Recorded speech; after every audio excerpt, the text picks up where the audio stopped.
after the lesson discussions, I like to go through and have a discussion about what it is, the questions, right? And that way we can just hear each other's perspective of what the interpretation is. So here's a question that's based around organizational maturity and the PMO. And I'll read this out a little bit. An organization is attempting to increase its project management maturity by shifting its project management office from a process-centric entity to a customer-centric partner.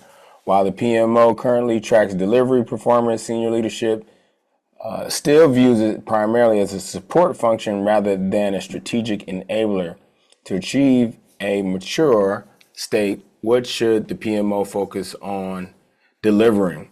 So those of you who are already into the content, what's your perspective of the purpose of the PMO? Why does the PMO even exist, the Project Management Office? To hold the knowledge of past projects and improve the processes. No? That's I would say yes. That's part of it. Yes. Anybody else want to add to that? I'm afraid of answering without giving the No. answer. No, but no, that's so what do you know about the PMO? What do you know about it? What have I said the function of the PMO is? All right. So look at the question, process centric. Yeah. So you are looking at processes, but you are Yeah. looking at the bottom line. Those processes lead to a critical path for success. Whatever success is for the company, that is what you are standardized. You're working to ensure that it's a favorable outcome. And you're keeping track, from all stakeholders to ensure that success. Okay. So I'll just add to this just to get everybody on track. And so the part where it says from a process-centric entity, primarily now we've known the PMO to be the place where you get all your templates, all your policies within the organization. They're like the operations center of project management to a traditional or textbook organization. Not every organization has a PMO, right? They might not be structured that way. And so this might not be familiar. The PMO may not be familiar to most people because most organizations are not structured this way unless you're like big cities like Atlanta and Silicon Valley, Washington, D.C.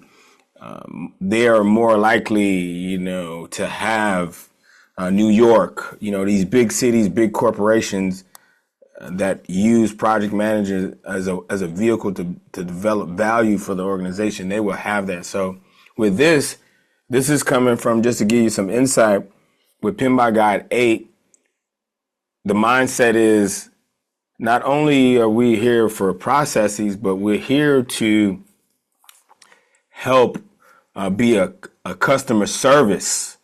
So from process centric, meaning only focusing on a process. Oh, you need to do it this way, being the process police, to customer centric partner. Like, we're here to help you. How can we provide not only to the project teams, but also to stakeholders, internal and external, executive leadership, staff members, and not solely focus on processes, but what can we do to help you gain value, to have project success? Yeah, it sounds to me, based on, like, from my experience, if you're going to look at the operations, like operations officer, Yes. operations officer, Yes. so that you're taking commander's intent, synchronizing the actions, getting the resources, planning, and tracking along the way. So you're right. It's not just you're an enabler. You're a liberal doing in that as well, to ensure that all the resources and right people are there to make it happen. So based off of that discussion, out of A, rigid standardization of all project templates and tools, high-level summary timelines for every department, a clear link between PMO activities and tangible business outcomes, or increased frequency of administrative approval cycles? What is the C. best answer? See, C. Okay, C. Okay, so good. And you are correct. You are correct with that. C is the best answer here. So, as we see here with this question, with a lot of these questions you have on the exam, they might not be as long, but it's more so, oh, what is a PMO? They kind of spoke about it, but you have to understand the PMO's responsibilities when it comes to an organization and projects and where they're moving. Here's another one. Governance and models in action. So you guys take a read on that, digest that, and let's talk about it. All right, what y'all think? A. Was that A? Yeah. Why do you think it's A?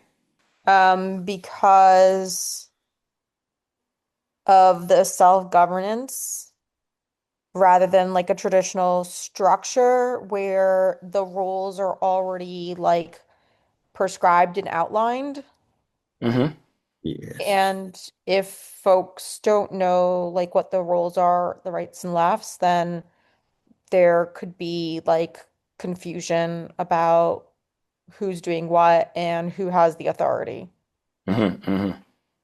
Yeah, and to me, C and D off the bat, you can all you're really looking at A and B. With C and D are just Okay. not even consideration. So you're looking at A and B as which of the possibles. You're ready, Mm-hmm. looking from that perspective, you're already at 50% chance based on your logic. So the root question says, what is a primary challenge the project manager must address to ensure this model is successful? So the requirements to follow a rigid change control board process. So we already know that it tells us this is a adaptive environment, and we know change control boards are a predictive concept. So automatically that's a misleading. An inability to use leading indicators to track processes. Really don't really because it's unpredictable. It's kind of we can't really the indicators. They're not going to be there to help us do those things. But lack of formal project charter to authorize work. And the potential for fragmented decision making among team members. Why is it not B? I guess like even though it's an adaptive approach, I would assume that there's some sort of project charter, right? There was some sort of initiation phase. Like people got together and said, "Hey, let's do this project because of these reasons." And like this is the general concept. Adaptive or agile doesn't necessarily mean that there's Yeah, no plan at all yeah, or no concept. It just means that you're going to not take such a formulaic approach because you need to be able to tailor and switch gears. yeah, yeah. Wholeheartedly agree. B. Go ahead. Go ahead. What'd you No, say? no, no. I'm just agreeing. I don't know that I can say better, but I'll listen And, to you. Yeah. and plus B is kind of like no duh. You how can you even be in this like that's not going to be a challenge for you. You could have a formal project charter. And there still be challenges. Exactly, right? Yes. Yes. So I it's mean, like the formal project charter could kind of be trashy, and you're gonna have right, problems. right. But the real issue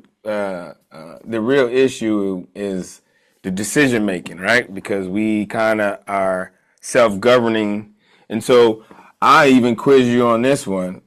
You guys, I good mindset. So let's take it a step further.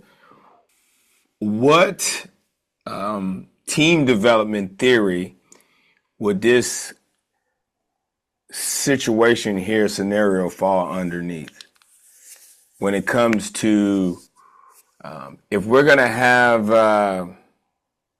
let me see software projects self governance. What's gonna be when we look at developing teams? What's that theory we're going to be looking at, and where we probably will have most of the conflict until we break through that phase of team development to where Sharpened ladder, the there we forming, go.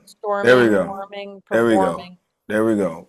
So this is going to be a heck of a storming phase because everybody's going to be trying to put their own, like, well, I think it should be this. Well, no, I've been doing this for 20 years. It should be this. No, you're old and antiquated. This is the new way, you know? So that's why that is going to be a challenge for the project manager, especially if you're dealing with combination of generations of experience, different levels of experience in the room. You're going to have conflict when you don't have any formal governance in place and you have to develop it. So that's going to be good eye.